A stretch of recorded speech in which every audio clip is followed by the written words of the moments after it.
sur la terre fertile et qu'elle donne beaucoup de fruits comme ça, qu'est-ce que tu fais? Tu ne peux que rendre grâce à Dieu. Amen. Donc vraiment, je rends grâce à Dieu. Et ma prière, c'est que comme vous avez prouvé ce soir, que ce n'est pas moi que vous venez voir, vous venez rencontrer Dieu. Et que Dieu m'utilise comme un instrument pour vous transmettre, n'est-ce pas, ce qu'il veut vous transmettre. Dieu va vous surprendre au nom de Jésus. Amen. Je ne connais pas les désirs de vos cœurs, mais Dieu connaît. Ma prière, c'est que tout ce que vous avez présenté ici, comme ce matin, je disais, ce n'est pas ce que tu entends, ce n'est pas ce que tu vois, ce n'est pas ce que tu écris, ce n'est pas ce que tu parles, mais c'est ce que tu fais. Alors ma question ce soir, qu'est-ce que vous allez faire avec toute cette connaissance sur la prière et l'intercession?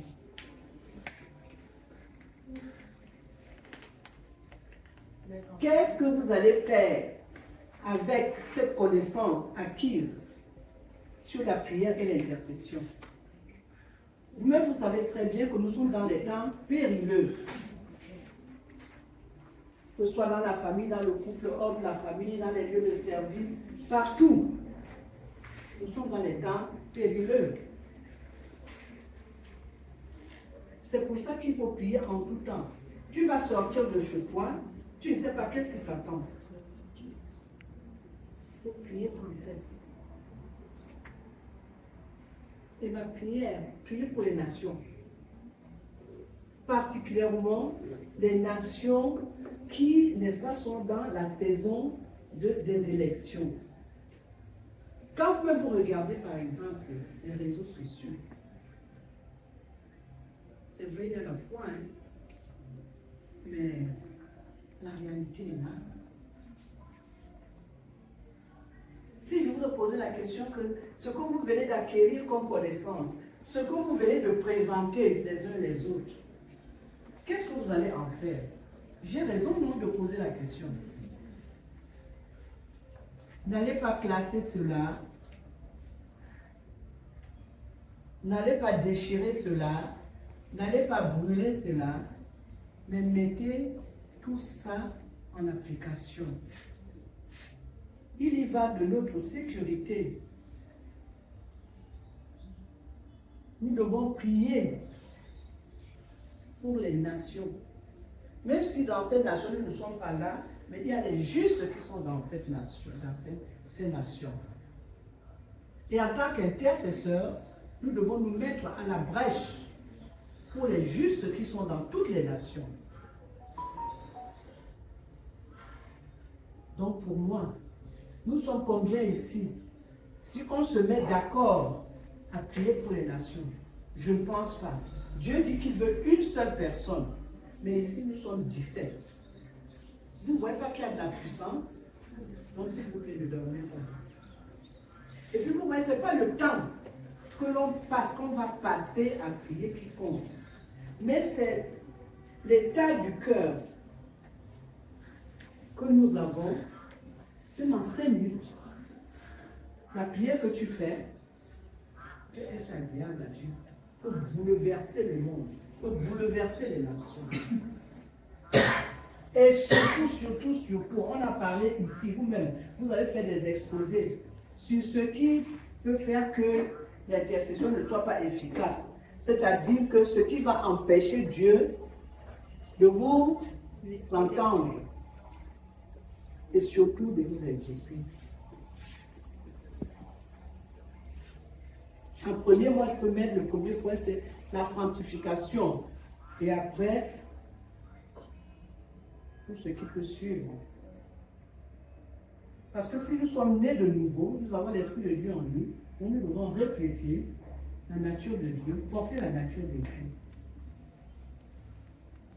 Si nous sommes les ambassadeurs de Christ, ça veut dire que nous avons la nature de Dieu. Nous représentons Dieu là où nous sommes. Que ce soit dans nos foyers, dans nos familles. dans le quartier, là où tu travailles, dans nos églises.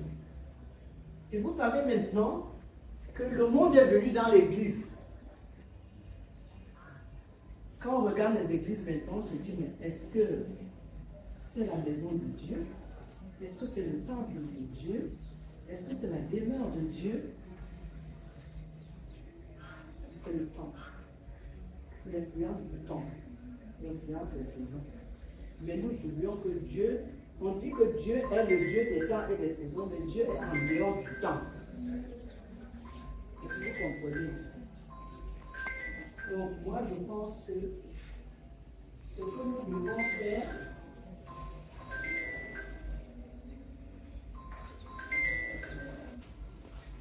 et ma joie est grande, pourquoi? Vous avez pris de ce que j'ai dit et vous avez fait vos recherches. Ça veut dire que vous avez le souci d'acquérir la puissance qu'il y a dans la prière et dans l'intercession.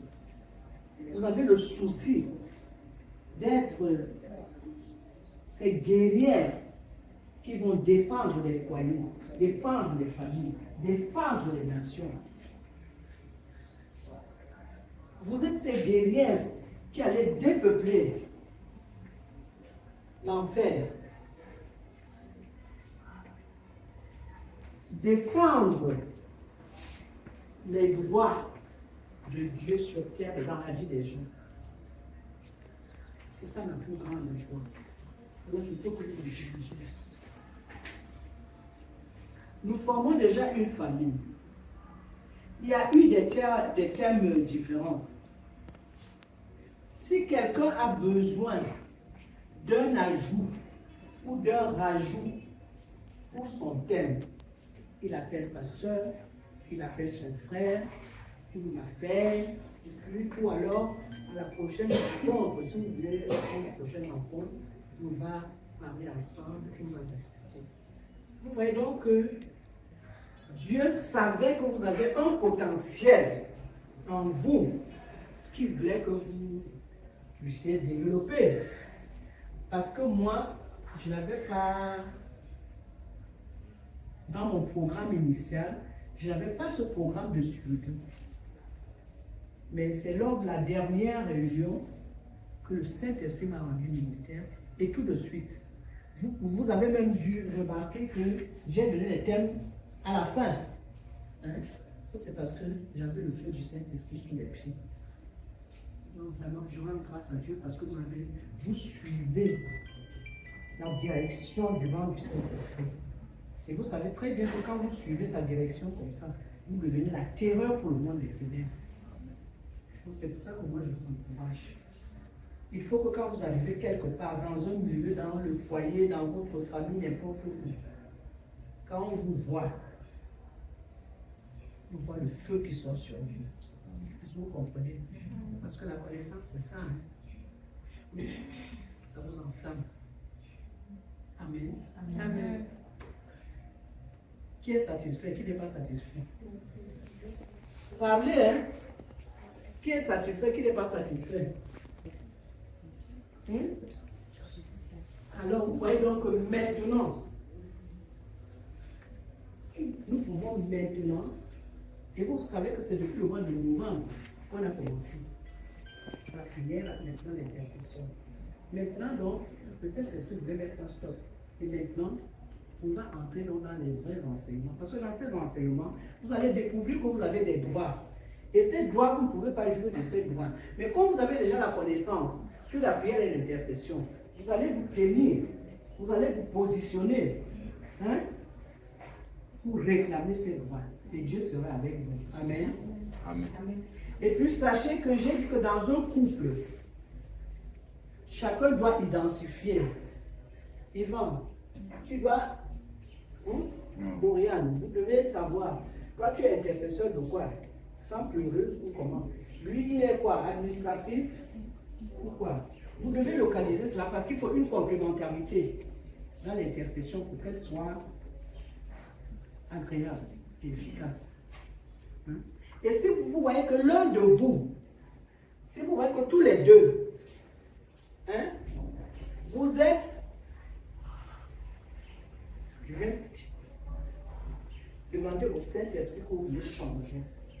Parce que dans le foyer, d'abord, quand le mariage, c'est quoi? C'est la complémentarité. Et la complémentarité doit se faire à tous les niveaux. Vous comprenez? Donc, cherchez. Et vous maintenant, vous qui êtes en... Quelqu'un m'a donné un mot là l'autre jour, les gens qui sont en quoi? Hein? Ah, j'aime le mot l'acheminement. Parce que mes petites filles qui sont... Ah voilà, c'est leur mot cheminement. Je dis que cheminement, c'est quoi? Tout le monde ne connaît pas cheminement. On connaît où vous êtes fiancés, vous cheminement là, c'est quoi? C'est ça nous alors. C'est cheminement, je vais commencer à travailler sur cet aspect. Est-ce que vous comprenez un peu? Pour vous compléter. Et quand vous complétez, ce sera excellent. Ce sera facile pour vous, n'est-ce pas, d'obtenir ce que vous attendez de Dieu. Et maintenant, ceux qui ne sont pas en cheminement, si vous connaissez le genre d'intercesseur que vous êtes, hein, commencez à prier selon votre besoin. Que Dieu vous donne un partenaire qui sera.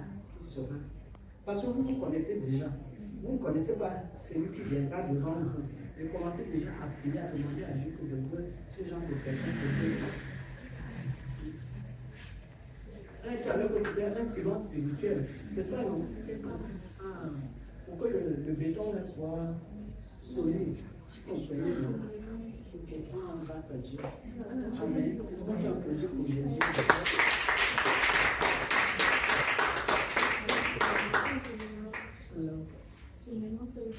Notre prochaine alors, à notre prochaine rencontre, j'aimerais que l'équipe me donne.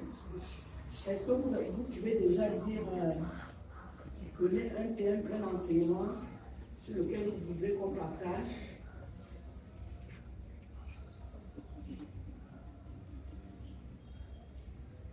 Je vous laisse réfléchir et puis je pense que il avait envoyé quand même, c'est la confiance dans les familles des il y avait un thème qui avait été donné là et moi je pensais que ce n'était pas le bon moment. Alors moi maintenant ce que je voudrais savoir c'est qu'à votre niveau là, est-ce que vous avez déjà la connaissance sur se connaître soi-même, savoir connaître pour le mariage? Est-ce que vous avez des aspects? Moi, je ne sais pas, parce que chacun de vous a un rêve, non? Alors maintenant, ce que moi je propose, avant la fin de la semaine prochaine, ok, que chacun dans le groupe mette un thème et puis vous allez vous mettre d'accord. Ça dit que partager, hein, Yann, tu comprends, non? Chacun met le thème et maintenant vous discutez entre vous, hein, et vous me sortez un thème individuel. Mais choisissez quelque chose qui va édifier tout le monde. Parce que quand on parle de confiance, la confiance ne peut pas s'observer pendant le temps de fiançailles. La confiance, c'est quand vous êtes déjà dans le mariage. Parce que pendant les fiançailles, je peux te dire, ah aujourd'hui tu as confiance en moi. Mais après, dès qu'on se marie, tu vois que c'est Z. La confiance est perdue, non? Alléluia. Donc je pense que la confiance, c'est quand on est déjà dans le mariage. Moi, je souhaiterais qu'on parle des choses qui vous préparent, quoi, n'est-ce pas, à être bien équipés pour le mariage. Parce qu'il y a des choses qui comptent. Hein. Le tempérament, la personnalité. Ça, il faut avoir des connaissances là-dessus. Parce que tu connais ton tempérament. Hein? Tu dois chercher quelqu'un qui a aussi un tempérament qui peut donner. Parce que quand il y a une différence dans le tempérament, pour restaurer le restaurable, ce n'est pas évident. Tu risques toujours d'être une machine de prière. Alors que déjà marié, il y a un certain nombre de prières que tu ne dois plus faire. Parce que déjà le mariage c'est un bâtiment. Mais maintenant, les gens qui sont déjà dans le mariage, c'est aussi important de connaître le tempérament. Comme ça, tu te réajustes. Est-ce que vous comprenez un peu? Le tempérament est bon. Parce qu'après le tempérament, il faudrait essayer de voir aussi, parce que le tempérament est différent de la différence des personnalités. Vous êtes d'accord avec moi? Hein? Je vais remarquer ce qu'on appelle, il s'agit de mon grand frère justement, qui a un sérieux problème dans son couple. Et lorsqu'on fait une analyse, on se rend compte que le problème vient de la personnalité du tempérament. Il est épousé une femme avec qui c'est délicat. Un homme doux, un homme sans problème qui laisse passer tout et qui avait un problème d'autorité. Et alors là, il allait épouser une femme très forte de caractère, une femme qui c'est la cata. Parce que vous voyez, une femme même normalement, ça dit je suis en avance. C'est qu'il y a des, je peux dire des natures, il y a la nature, mais il y a des natures que vous devez développer. Ok? Pour ceux qui sont déjà dans le foyer, qui ne peuvent plus faire l'analyse préliminaire. Est-ce que vous comprenez un peu? Et oui, oh, les filles, la vraie là, il faut se préparer. Oh. Et surtout que maintenant, dans votre génération, est-ce que le mariage même encore son vrai sens, selon Dieu? Pas du tout. C'est chacun qui veut parler. Il y en a, j'ai mon long crayon, mon crayon doit rester long. Non, tu ne sais pas que quand tu te maries, si tu te maries avec un long crayon à la main, tu dois le diviser en deux. Tu veux une partie. Amen. Je vous dis, mes filles, le mariage c'est une école. La vie à deux c'est une école. Et ce qu'il y a aussi maintenant, même là, quand à qui je disais, je ne sais pas si c'est à Dieu ou bien à... Hein, je lui disais à Cathy, je disais que quand vous vous mariez, ça fait 4 fondations qui sont mises ensemble. De ton côté, il y a 2 fondations, mère, de l'autre côté. Ah! Ces fondations, est-ce que vous avez eu le temps de les analyser pendant le temps de fiançailles?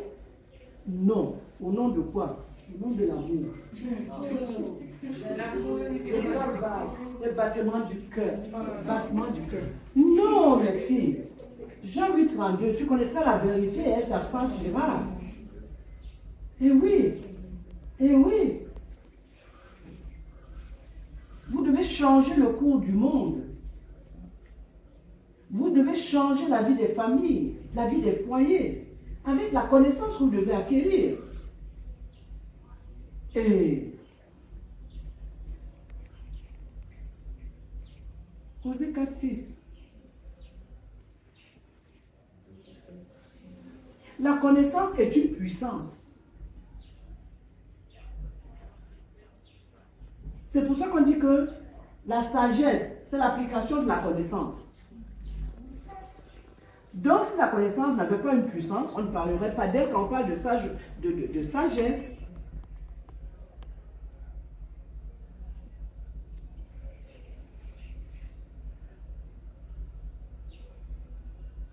Je sais, vous allez dire, au nom de ce que l'amour est plus fort que la mort, c'est pas Jean.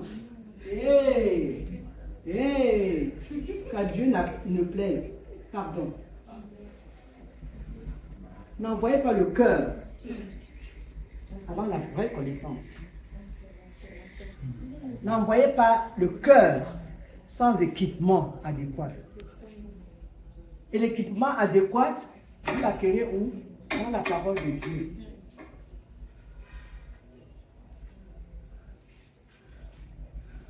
Donc c'est pour ça que je dis que quand vous allez choisir les thèmes là, Faites preuve de sagesse. Ne fais pas la folie parce que j'aime. Tu aimes et puis tu sais d'abord quelle est la composante ou les composantes de l'amour.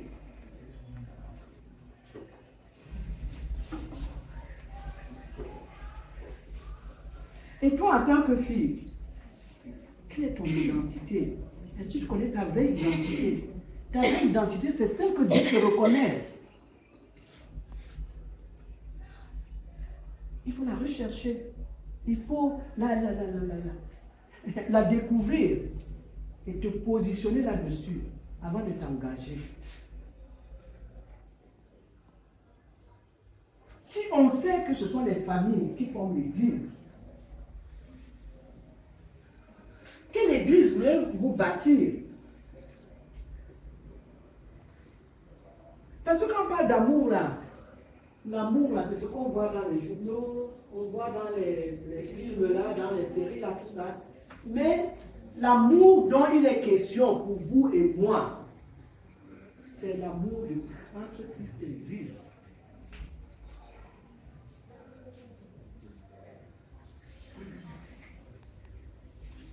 Faites attention les filles. Soyez sages, soyez matures. Soyez capables de dire à vos futurs époux, non, sur la base de ceci, on ne va pas faire ça. Voici ce qu'il faut faire. C'est pour ça qu'on dit que vous êtes des aides. Si Dieu savait que l'homme se suffit à lui-même, il ne peut pas lui créer une aide semblable à lui. Et quand on dit aide, ça veut dire qu'il y a des choses que l'aide peut percevoir ou connaît et l'autre ne connaît pas. Est-ce que vous comprenez? Donc quand vous allez me donner les thèmes là, c'est là où je veux même juger votre sagesse. Est-ce que vous comprenez? Mais je dis pour ceux qui sont déjà mariés, peut-être qu'il y a des erreurs qui ont été commises. Ce n'est pas grave. Dieu n'est pas un bourreau. Amen. Amen.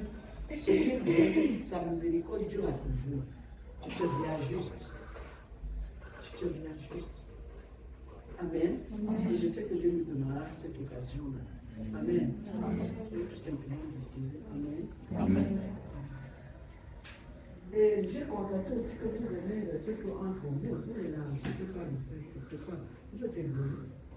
Vous-même, vous savez qu'il y a des jeunes filles qui sont là dehors, là, qui sont en péril. Qui sont en péril. Qui souffrent. Qui ne savent pas quoi faire. Ils n'ont pas de connaissance, elles souffrent. C'est comme des âmes que vous sauvez, c'est la même chose, hein. C'est vrai ou c'est faux? C'est des anges. Vous avez la connaissance. Cherchez à sauver les âmes qui souffrent.